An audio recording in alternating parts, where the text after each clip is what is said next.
Missed you last week, sir. Rahul, sir. Thank you so much. So we'll just get started, and Gurvinder has started recording. So it's a happy morning. It's a Sunday. So I'll just, Gurvinder, if you can just give me a little bit of screen share, and I'll hand it over in a minute. Firstly, how have you been? Well, Morning, sir. sir. All well? All well, sir. Always. Thank you All for well, asking, sir. sir. Good, All well, sir. Thank you so much. I'll just, wanted to hand it over to the master. But just having said this, that the first 5 modules, as you all know, we had done in the last 5 Sundays, before the one immediately before. That was a break or an exam you had. So we had introduction to ID, learning theories, adult learning. We did motivational theories and impact. We studied about Maslow, McClelland, and how people learn at what demographics, what is important for them. Then we did ADDIE, SAM, and Agile. And then we did a TNA and things of that sort, that how do we really analyze the audience and prepare them for the learning, given that not every learner is at a same level of uh, maturity. So, and then we had a little intermission, like you can see. So like Paramount Pictures, there was an intermission. The next 5 modules, 6 to 10, will be done by Professor and Dr. Aneeta Madhok. I'm very happy to hand it over to her. She was originally used to take this course. I was just an in-between. So I'm really happy and indebted to Dr. Madhok to take it from here. Well, thank you so much, Rahulji. It has been a pleasure interacting with you. And I do believe that the best work is teamwork. And with you and me as a team and the rest of the participants on the boat as well, I'm quite sure that what we will be delivering will be, in total, there will be a lot of synergy between your way of thinking and my way of thinking. And we should be able to deliver very good outcomes here. I'm really honored to be following in your footsteps and taking on from where you've left off. I think it's a brilliant idea of ISTD to have team taught courses because not only does it expose you to a variety of different kind of teaching styles, but also it helps you appreciate that tomorrow you were going to be a trainer. And if you're going to be a trainer tomorrow and you might be wanting to do some kind of team teaching or team training, how would you really work with another person and with another faculty member or a trainer so that you can deliver seamless outcomes? So this should be some kind of a ready reckoner for you as to how good teamwork should be and maybe perhaps how good teamwork should not be, how bad teamwork should not be. So, with that, let me begin. Thank you, Dr. Rahul Bose. It was really amazing Your to voice is understand from low. you the last 5. My voice is low. Yes, ma'am. No, ma'am. The voice is fine, ma'am.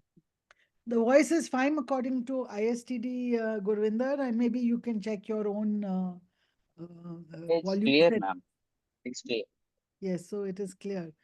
So, without much ado, I want to begin and start. And a great word of thanks to Rahul Bose for introducing and creating a seamless experience for all of you.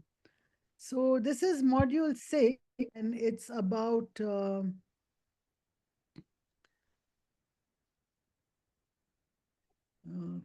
can you see my presentation? Yes. Okay. Yes. So, I hope you don't see the whole screen somewhere. The whole screen is shared, actually. Okay. There's been some update recently. All right, here we are. I think we are in place now. No, it is So better my now. name is Yes. Aneeta Madhok, and just to briefly introduce myself, I'm a psychologist. I'm a coaching psychologist, as I call myself. Graduated in psychology from Lady Shri Ram College, and then I went to XLRI Jamshedpur. Everyone knows Jamshedpur. And then in Bombay, in Delhi, I worked for many years with the part of the DCM group, which is now called SRF Limited. I was foremost in putting the training systems in place over there in human resources. We set up a training academy, so there's plenty of experience on the learning and development front. And while I had graduated from XLRI, they did not give us much exposure in the training and development function. And here I was being asked to set up and establish a training function. I'm talking of 1980s when no companies had training functions. So I had enrolled at that time the first batch of the ISTD diploma program in 1985. I was member of the first batch, and I was one of the first graduates. Since then, I've been associated with ISTD as a annual member, life member since 1956. I've been associated with the diploma program as a student, as a faculty, as a person who takes contact classes, as a guide for the internship which used to happen in the previous format, as well as a special subject matter expert on many aspects. So it's a little bit about my background.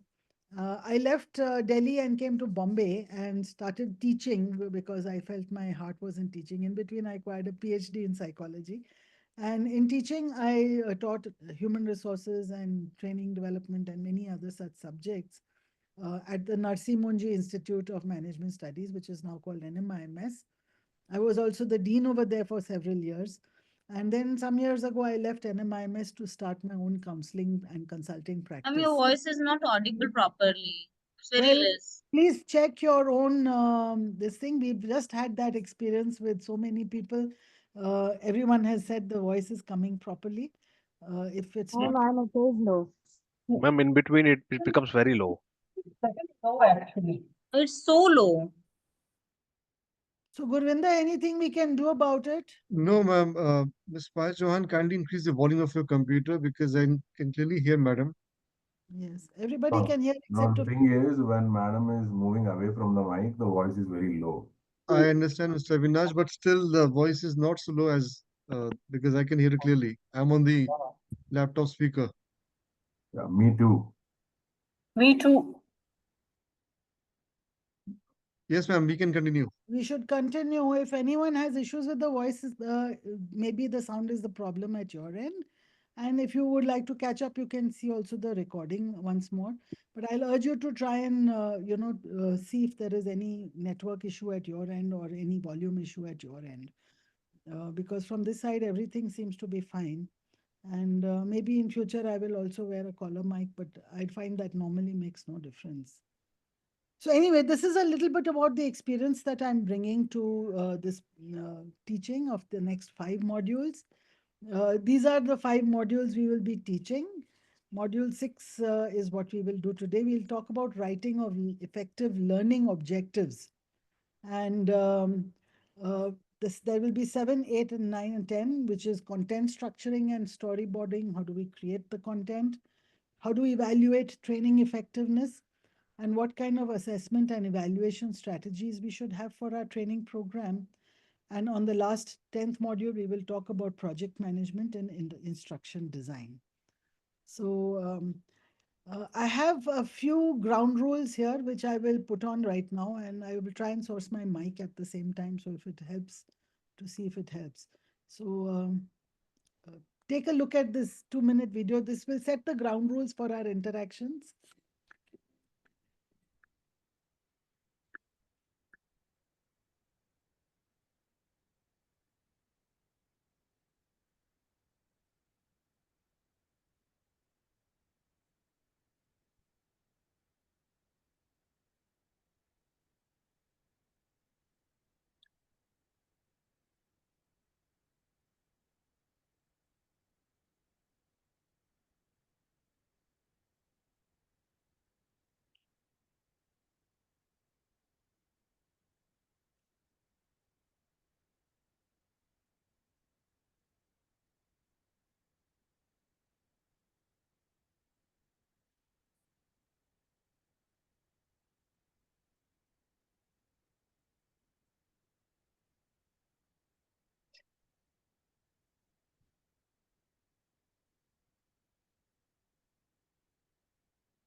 Ma'am, there is no voice coming.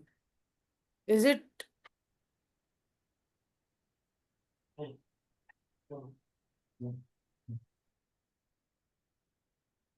I think in that video there was no voice. Okay, I don't know what is the issue. Can you hear me now? Yes, ma'am. Now it's perfect. Yes, Is yes. it better now? Okay. Yes, ma'am. So let's begin from, let's skip this part and let's begin with the next aspect of what we're going to do today. I'm sorry for the little fumble in the beginning because I don't know about the sound, where it went wrong and what went wrong, but let's try and set it right. That's what training is about. And you'll find when you actually start doing training programs, something or the other like this will come up and you have to somehow manage to keep the show going. That's what we're going to try and do today. So let me start sharing again one more time my screen. And here we are. So I've written some learning objectives today. And the reason I've written these learning objectives is to give you an example of how to write effective learning objectives. Now, so far you have done a lot about analyzing your audience and understanding what the audience needs, what kind of training need analysis to do. But from that training need analysis, we need to translate that into a training program, which then fulfills certain needs of the company, of the business, of the participants, and it achieves those learning objectives. And the first step is writing good and effective learning objectives. So that's what today's session is about. How do we write effective learning objectives? And it all begins with a gentleman called Bloom's his taxonomy and what his full applications are. If you look at your course content and the modules that have been sent out, on page number 94 is where it begins in your course material, the module on writing effective learning objectives. We look at what does it mean to write and why should we write effective learning objectives. Because if we know, it's like Stephen Covey, if you begin with the end in mind, you know what you're going to achieve at the end of the program, then it's easier to achieve. So you begin with the end in mind.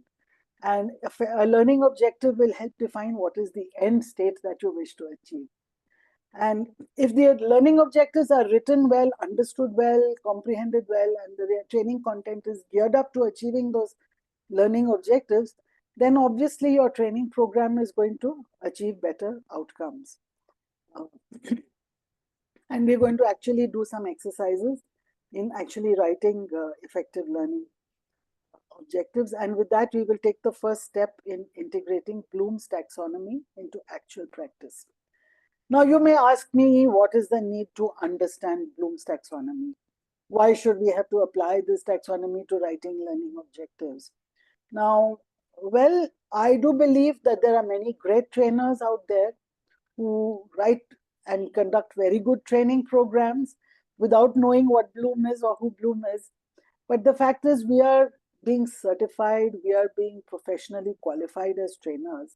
And perhaps they are not professionally qualified. And once we are professionally qualified through this diploma program, we'll understand the value of the process of instruction design.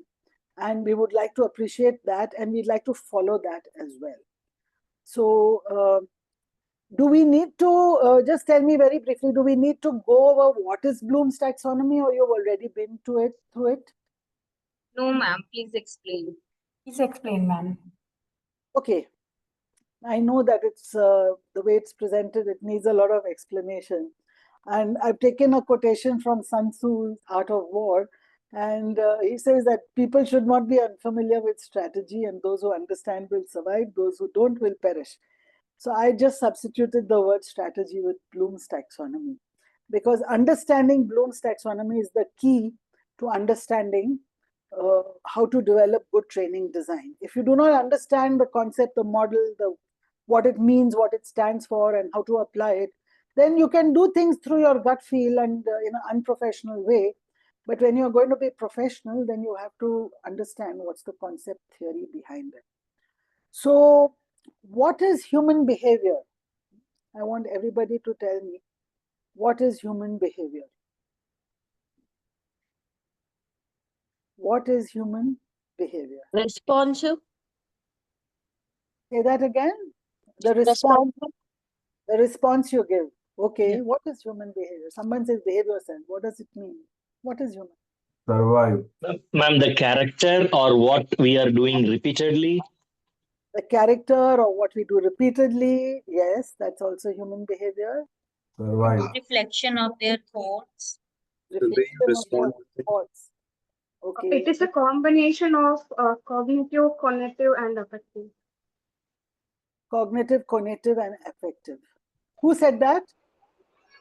Myself, Pooja. I'm a psychology lecturer. So Pooja is a psychology lecturer. Wonderful. Yes. I would love to interact more with you. When I was a student of psychology many years ago, in the first class, and that time now, of course, people have a lot of awareness what is psychology. But at that time in the 1970s, nobody knew what is psychology. So I was put into psychology by an accident of fate. And in the first class, in the first session, in the first lecturer, I asked the teacher, Madam, what is psychology? So she said, it's the study of human behavior. So I said, then what is human behavior? And she said the same things that you said, Pooja, cognition, conation, and affect. So what is cognition, conation, and affect? Cognition is our mind, our thinking, everything that we think, say, and do. What is our knowledge that we have? How do we apply theory? So that's cognition. And a lot of our learning when you go to school, when you go to college, is about cognition, is about gaining knowledge. Today we'll have knowledge about Bloom's taxonomy. Conation is doing things. What I'm when the teacher says behave yourself, it means don't misbehave, don't say anything wrong, don't raise your voice, behave in a proper manner. So conation is doing things. So in the world of work, it becomes like, what are the skills I have? How do I do something? How do I maybe conduct a training program? How do I write learning objectives? Or how do I, particular skill that you may have? What kind of presentation skills? And then affect. In the old days, the word affect meant feelings, cognition, conation, affect. So three things: thinking, doing, feeling. And so also Bloom's taxonomy begins with cognition, conation, and affect. So the words may be different. Cognitive is here, affective is in the heart, psychomotor is skills. Just remember, cognition, conation, affect, thinking, doing, feeling. So this is the first thing. If you're designing any training program and you're doing any kind of education, you have to train at all three levels. And this Bloom's taxonomy begins with that. And by the way, Mr. Bloom himself, Benjamin Bloom himself, is not the author. He was chairing a committee which then created this framework. So if I train and teach people only knowledge, but they don't believe and they don't have the skill, then they will end up saying the right things but not doing the right things and not believing in what they do. If I train or teach people to feel the right things, but there's no knowledge or education behind it, there's no skill, we only say, okay, we should be good human beings and we should not feel this and we should feel this, then also my training is incomplete, because I may feel the right feelings, but I don't have any knowledge and nor do I have the skill on how do I put it into practice. If I teach how to do the right things, I teach you a good skill on how to use an Excel spreadsheet. I give you the skill of how to do it, but I don't give you the knowledge and I don't give you the belief. You will think, oh, this is just another skill and it's not important. I don't believe it's true. And you may not have the knowledge either. So any education, any training program, according to Benjamin Bloom and according to me and according to Pooja and according to everybody else, should have all three components. If I believe only knowledge, people will think the right things and say the right things, but not be able to do and feel the right things. If I train only on feelings, then people may not think the right things, only feel right, and they may not be able to do. If I teach only the skills, people may not have the knowledge behind or the belief, then also it's incomplete. So any training begins with all these three aspects. And remember that about Bloom. Then something else you need to know about Bloom is that there was one version before 2001, because he was not the only author. It was a committee. So a lot of people associated with that body and that committee used to keep adding to the whole model. And there was an old model which used to have only cognitive domains. But in the new version after 2001, there are different elements that got added on. It got reclassified to make it more contemporary. If at any stage you have any question, just feel free to raise your hand and I will try and address it as we go along. Then there's a lot of overfocus on cognitive domain because largely Bloom and his counterparts used to work with primary and secondary education systems. Not like we are talking about adult education and we are talking about management education, most of it. They would deal with children and primary and secondary education. So a lot of it was about transmitting knowledge and cognitive. So you've got to learn your history, you've got to learn your geography, you've got to learn your mathematics. It's all about knowledge driven. So there's a lot of overfocus in the Bloom's taxonomy on knowledge domain.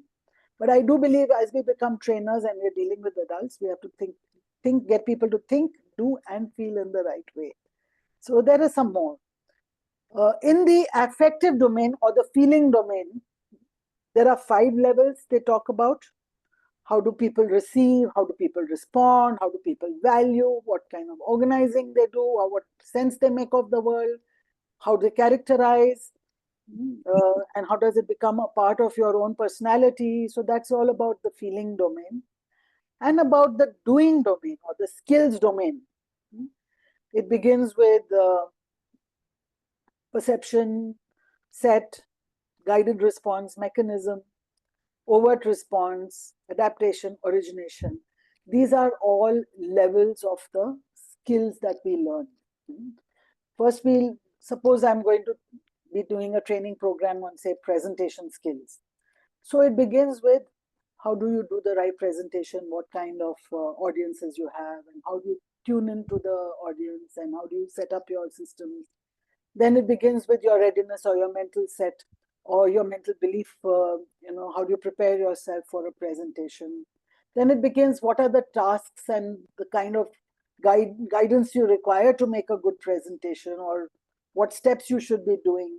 Then what's the mechanism? Then how do you actually perform the presentation? When we perform, what kind of issues come up and how do we modify and overcome that? Maybe somebody's language is not proper, maybe someone's got an accent, somebody's posture is not okay. How do we adapt and learn and become better and better?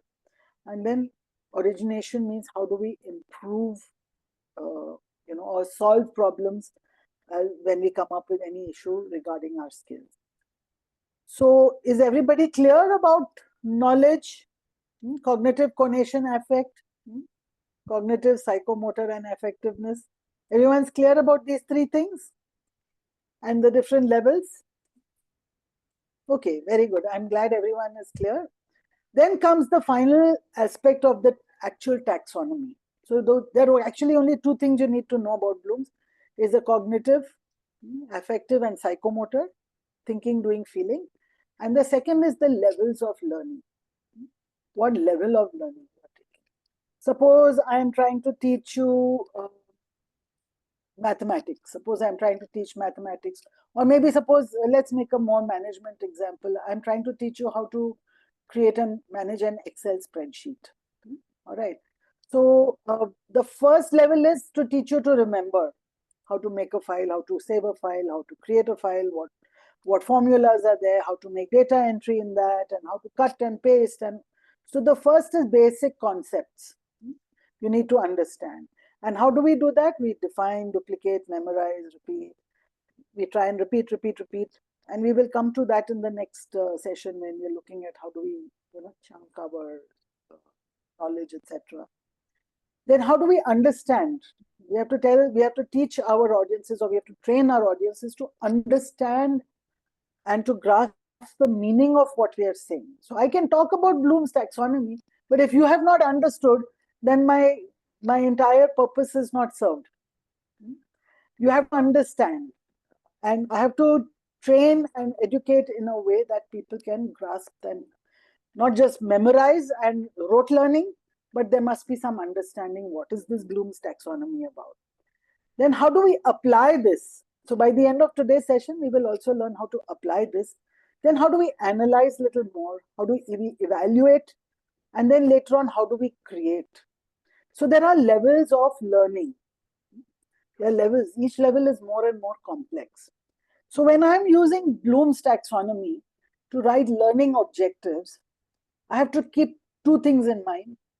One is the learning objective should be thinking, doing, feeling, cognitive, conation, affect, or cognitive, affect, and psychomotor. Three things have to be included in my learning objectives and in my training program. And the second is I have to understand what level I have to focus on. If I'm teaching a group of young children how to do mathematics or how to write an Excel spreadsheet, perhaps at level 1 and 2, only understand and remember. But if I'm teaching MBA students how to use an Excel spreadsheet, I will probably teach them remember, understand, apply, analyze, evaluate, and create. Or if I'm teaching somebody who is a real master, going to be a data analyst, maybe then I will teach at level evaluate and create as well. So what level your training program will be and your learning effort will be focused on will depend upon the level of your audience. And you will use this Bloom's taxonomy to be able to deliver the right learning. If the person has got one day left to give an exam and he has to learn only memory, then he must be able to only memorize. So you might tell him to just try and sit and memorize some cognitive, input. So everyone is clear? Basically, forget all the other things, two aspects, thinking, doing, feeling, and levels of learning. These are important. So anybody would like to raise any question, discuss, what is this? And I hope everyone is now clear on what is the concept and the model, because now we are going to move to learn to apply it. Yes, Nikita, please. So, ma'am, basically, I read about Bloom's taxonomy because I'm a professor and I have to teach in a certain way.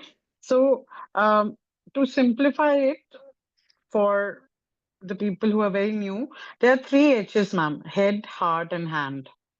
Same thing. So you make your learners use their head, that is their brain, and their heart, that is you engage them in a way that they can apply their emotions to it, and you give them assignments or things like that. The third thing, which is the hand. So I just wanted to conclude because that's how I learned it in the easy way. All the terms seem very heavy initially. So everybody, please, you can take on Nikita Mittal's, 3H acronym. We call this TLH, 3-letter acronyms: head, heart, and hand. Sometimes they call it KSA, knowledge, skills, and attitude. Sometimes they say cognitive, conation, affect. And Bloom says cognitive, affective, and psychomotor. So they all mean the similar things. It's different wines in different bottles, but with the same label or with different labels. But the fundamental is the same. As long as the fundamental is there in your mind and you're able to understand that every training you do must have the head, the heart, and the mind. Head, heart, and the hands. Otherwise, it is not going to achieve its purpose. All right.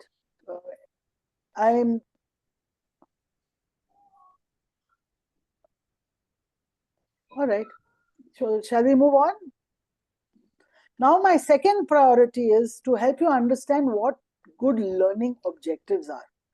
So we've got Bloom's taxonomy, everyone's clear. We've got learning objectives. Now we will later on match the two. But let's understand what are good learning objectives. I mean, if I was to tell you what's the purpose of this session today, here and now, what is the purpose of my session today?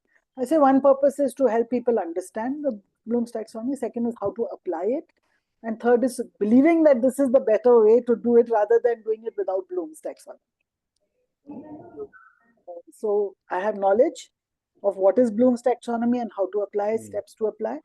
I have application. We will actually write learning objectives in today's session.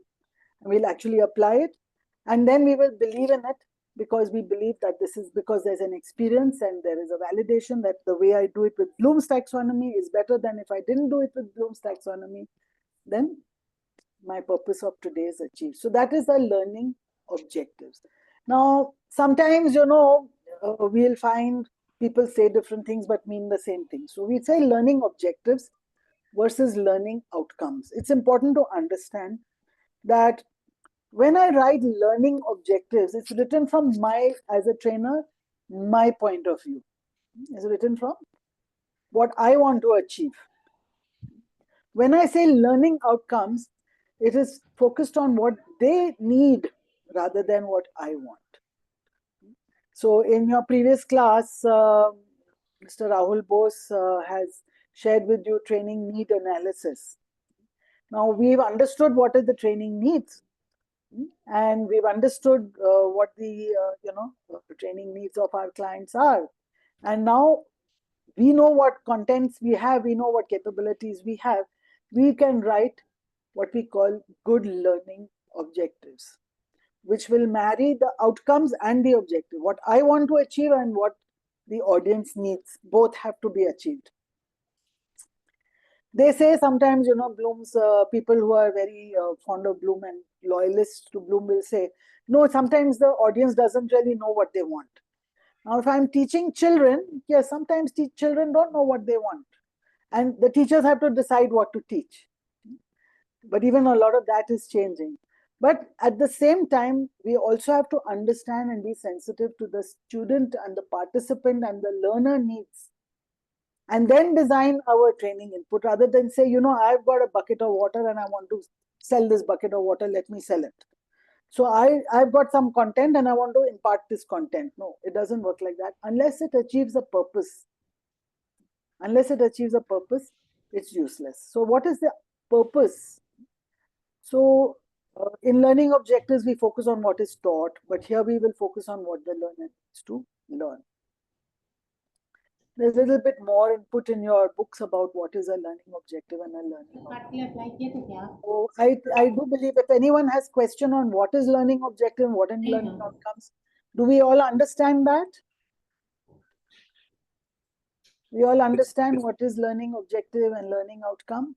Yes, ma'am. Okay, that's a crucial difference. Ultimately, by the end of today's session, we will be talking about writing learning objectives, but we mean both. We mean both what I intend and what the student also needs. A good learning objectives will be, now people may call it, some people may say learning objectives, some may say learning outcomes, some may say ELO, someone with different minds, like you said, head, heart and hands, and knowledge, skills and attitude, and cognitive.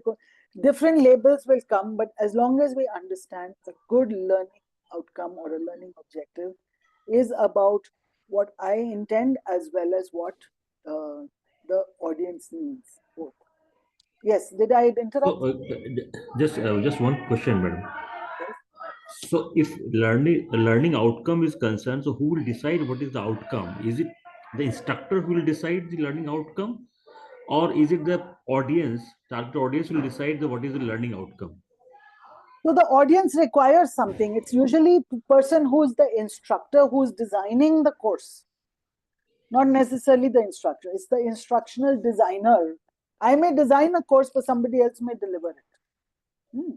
So whoever is designing the course needs to understand what are the learning objectives. So I'm designing a program, but somebody else is delivering it, but my design is what they're delivering. So it's not generally not the instructor, but the person who is designing the course. If the instructor is designing the course, then the same person. But if instructor and designer are different, then it's the designer. And I have a question. When I'm asking, my means is that the person who is delivering and the designing are the same, then the person will decide that what is the learning outcome. So the person should be same, and it should match also. Can I say that this should match also? It should match ideally. Yes, but in your context, sometimes you might be say the same person is the designer and the deliverer. But when you're looking at large scale training programs, or you're looking at programs that are delivered electronically, the learning management systems, or you're developing a module for Udemy, Coursera, and that's a standardized module, then the learning outcomes are not necessarily there's an instructor involved. So whoever is designing the course, if the designer and the trainer are the same and the instructor are the same person, then it's the same. If the instructor and the designer are different people, then it's the designer who has to write the learning outcomes. Am I clear? Ma'am, I have a question. Ma'am, I understand that the trainer or the instructor needs to be aware of the expected outcome only, then they can define the objective, right? So Very could right. you share with an example, I mean, explain with an example, it will be helpful to understand. Okay. In the previous class, you did training need analysis. Yeah? Yes, ma'am. Right. So I'm assuming you know how to do the training need analysis. I don't have to deliver Right. that. Right. By the end of today's class, I will be giving you a case study which has a training need analysis inherent in that, and I will be asking you to write learning objectives. So the answer to your question will come before the end of the class. If I answer it now, then I'm revealing my own, So just hold on. Yes, you will get Okay. the answer to your question. Who Sure, was ma'am. that? I cannot tell who is speaking somehow. I just don't This have is me, Sharmista. Yes. So thank you so much for your question. Just hold on till the end of the class. You will get your answer. Okay, ma'am. Thank you. Yes. So let's move on. Ma'am, learning objectives have to be keeping ABCD model in place, right? The Right. audience, the behavior, the condition in which we are giving, and the degree. But learning outcomes have no impact of any of this, right? So, and a good learning objective will include the outcomes as well. Like I said, ultimately it's a combination of both. Both the learning, what the trainer wants to deliver, and what the audience needs to have. You just wait, this ABCD model is also coming up. I'll just bring you there. I'll just hang on to your question. So we are clear about what a perfect learning objective is. Now, if I do not have good and well-written learning objectives, if I do not understand what I need to achieve by way of the learning or the training that I'm going to deliver, I have to understand that as a designer and as a trainer. I need to understand what is it that I have to deliver. If I'm not aligning myself to what the learning objectives are or what the audience needs, then what happens is the learning sessions become disorganized. So I've heard a lot of people, they will come to the training room and they will crack a lot of jokes, they'll tell a lot of story, but at the end of the day, people feel very entertained, but what was achieved is very important. So unless you have an end in mind, going and delivering training for the sake of delivering training, it doesn't achieve anything. Even the learners are sometimes not very clear what is expected in this training program. We are going there, he's a fantastic faculty, we'll go, we'll get very entertained, we'll laugh a lot of jokes, nice ghazals also came and everything. But at the end of the day, we had a good time. But what was achieved, we don't know. And then if I'm supposed to sit for an exam or an assessment on that topic, I will not be able to achieve anything. Right. So at the end of the day today, if I ask each one of you a multiple choice question, how to write good learning objectives, you should be able to get 10 on 10. Because then it's when I succeed. I don't succeed because I entertained you well and told you nice stories and because you did, I buttered you up or whatever. All right. So the consequences of not aligning the objectives and outcomes. And that is the first and the biggest thing that goes wrong with every training program. Now, each one of you is going to be a diploma student of ISTD. And if you do not understand this fundamental and go to design training programs without writing proper learning objectives, then you will not be doing ISTD or your profession any justice. Just remember this, I'm a professional trainer. And if I do not write proper, clear outcomes and learning objectives, and I do not understand what is needed in the situation, then automatically my training is not going to succeed. So we are now going to be professionally qualified instruction designers. If your content is not aligned, is not approved, I just thought of good one from Oprah Winfrey over there.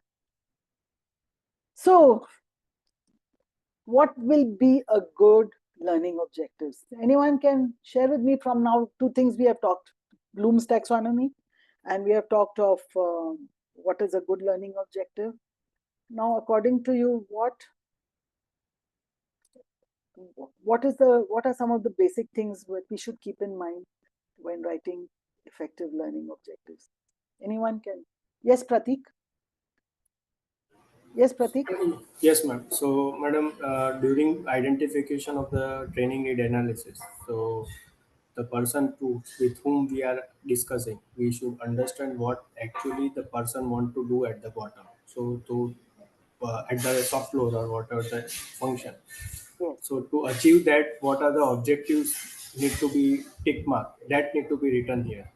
So once that has been tick marked and that entire experience has been given to the learners, they will be able to apply at the bottom, at the soft floor.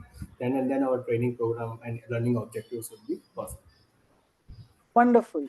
So I can see you're drawing the link between what the learning objective is and on the shop floor, what is the actual behavior change that you see and the application of that learning. So that's excellent. If you are able to, as a trainer, fill that gap, you have achieved, my mission is accomplished, your mission is accomplished. And Maurya Rahul Kumar says the clarity of subject to whom we address during this, that is also important. So as we go along today, as well as in the next session and the next session, we will be developing actual instruction design, and we'll be applying some of the concepts that will help us, learn the skill. So there is an ABCD model. They say, let's start at the very beginning, a very good place to start. When we sing, we begin with do, re, mi, and when we read, we begin with ABC. So here is ABCD. And what does A stand for? A is apple. A for apple, we teach that, no? No, A is audience.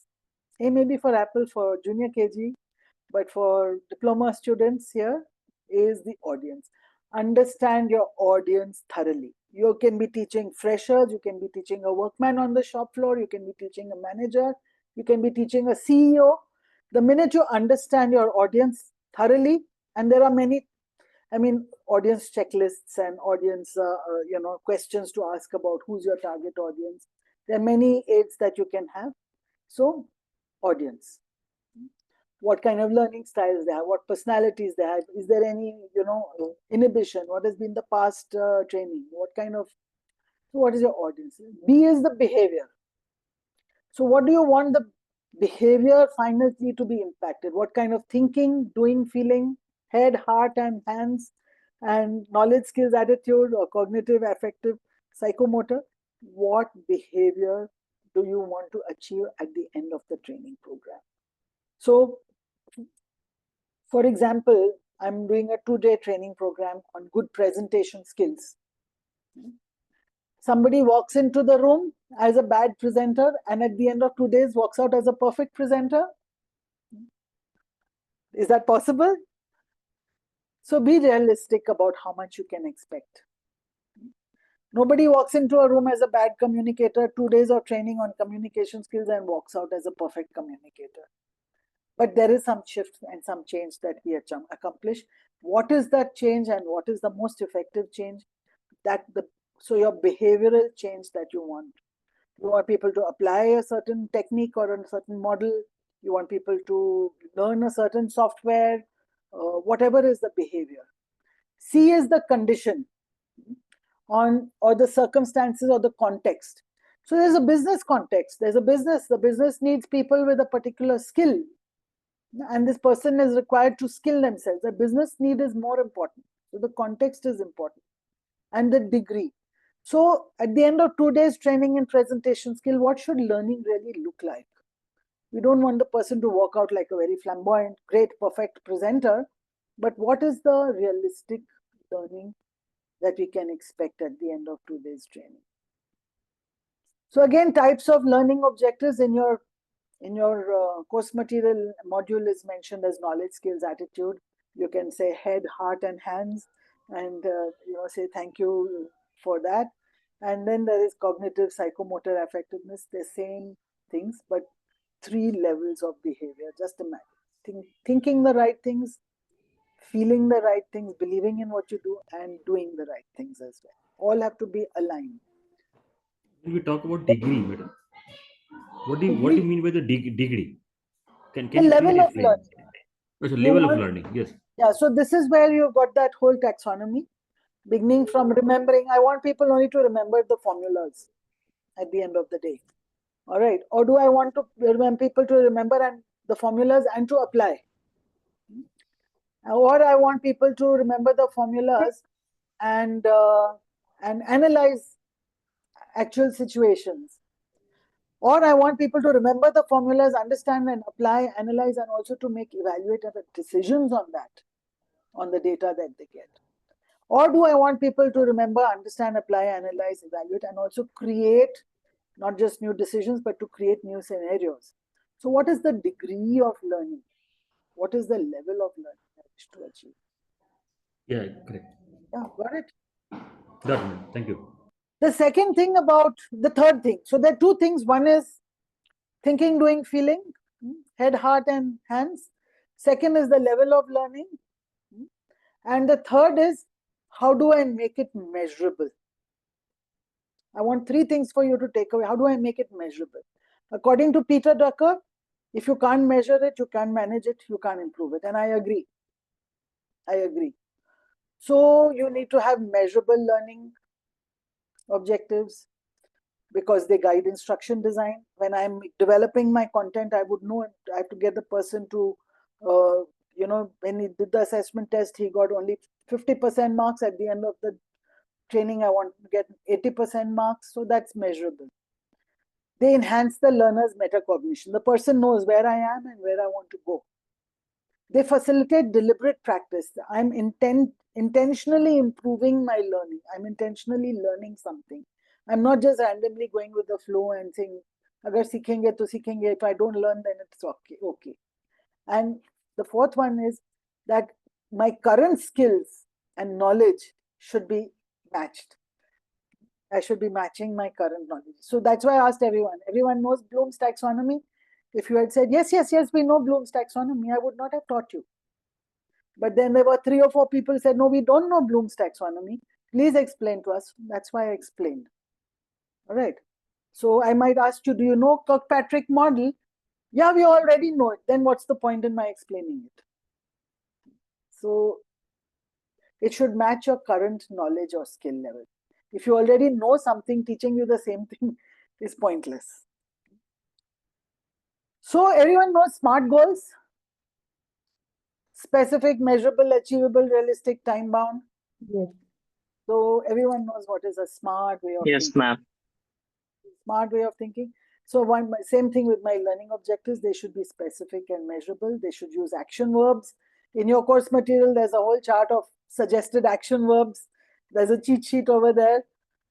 It should consider the level of difficulty you want to bring, and it should align your objectives with the overall learning goals. So I want to now give you some homework to do. We are at 11:04. So I want to request Gurvinder. Gurvinder, how many participants we have today? 94 over here in my. Yes, ma'am. Can we put people into discussion rooms? But before we do that, I want to, give you an idea why am I putting you into discussion rooms?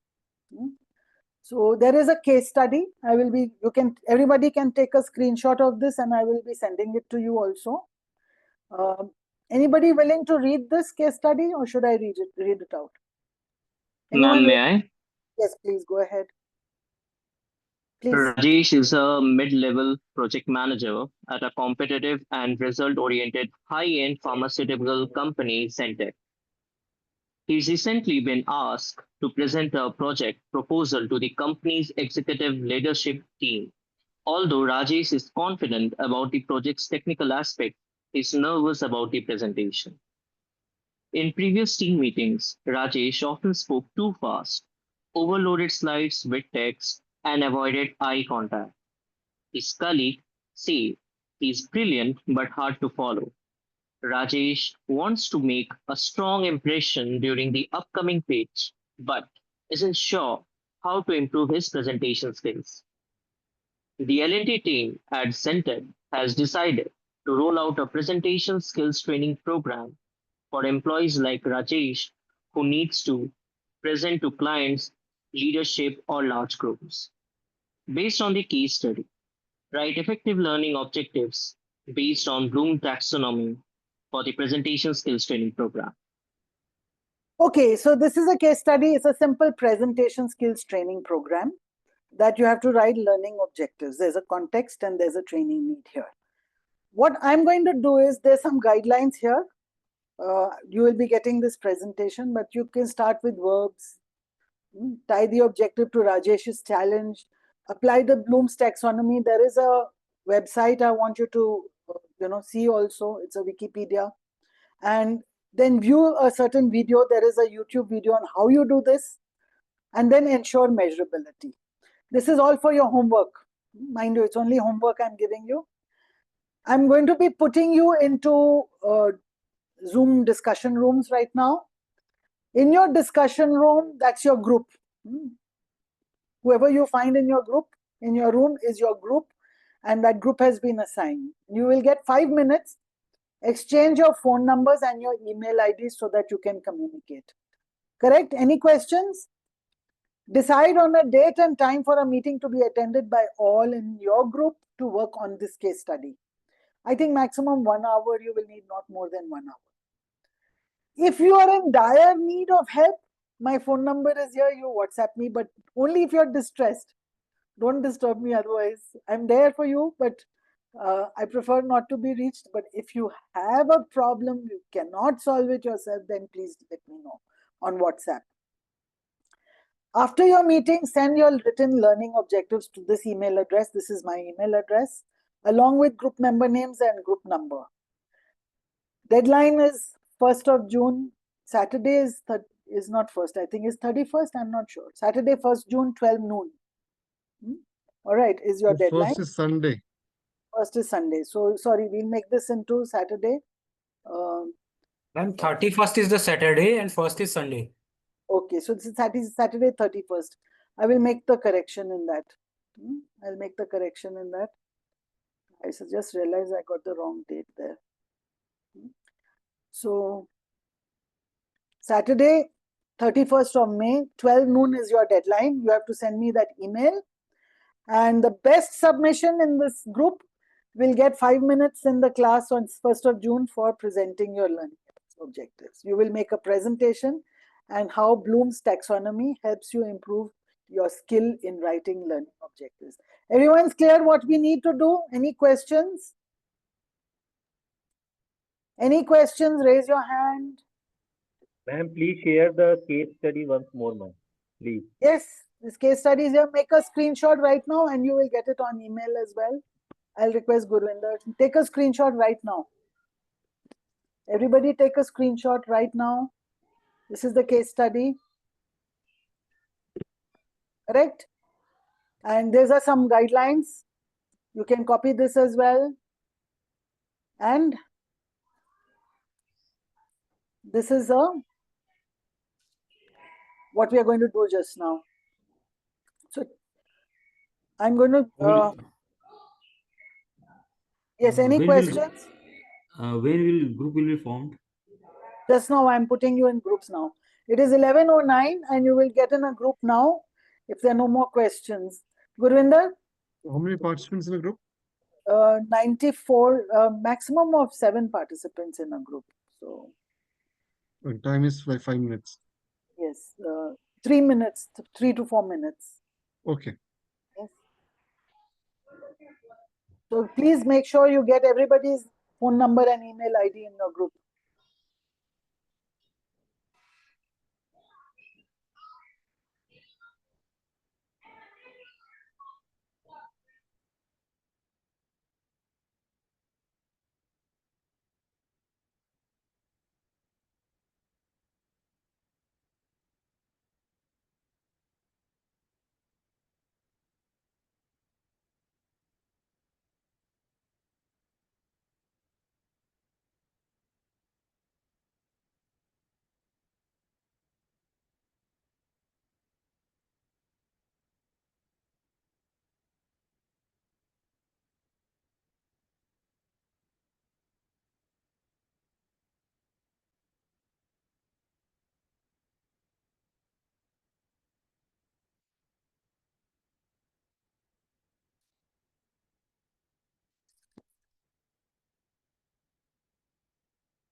Gurvinder, is there any way we can get a list of group names and their members? No, ma'am. We don't know. Can we take screenshots of the group? I'll try, ma'am. If you can take screenshots at least.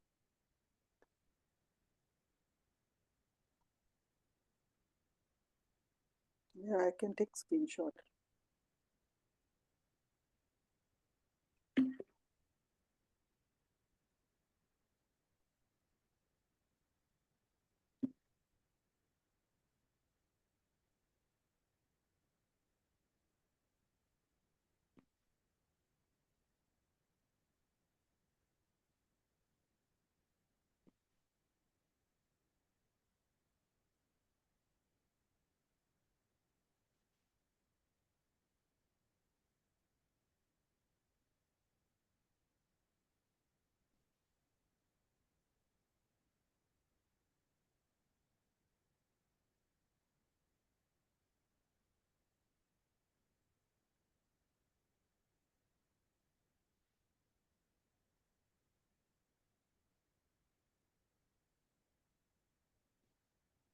Okay, I've got screenshots of all the groups. I've also taken the screenshots, ma'am. Okay, 10 rooms. And we'll use it only if we need to use it, mostly. Sure, ma'am. Okay, you can stop the breakout rooms, please. Okay. They're being closed, ma'am. Okay, very good. We'll close on time.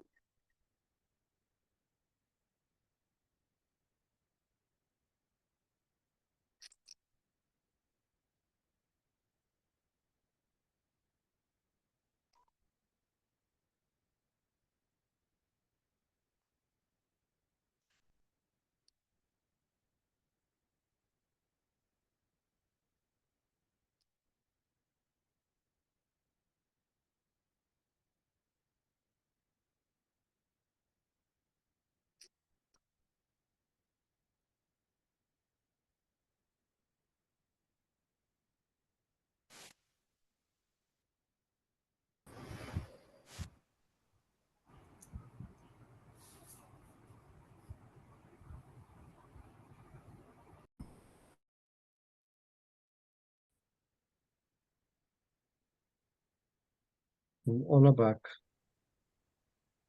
Okay. All right. Welcome back, everybody. I hope you have understood the assignment. I have changed the dates here while you were away. Ma'am, we could not exchange our phone numbers and it was a very short time given.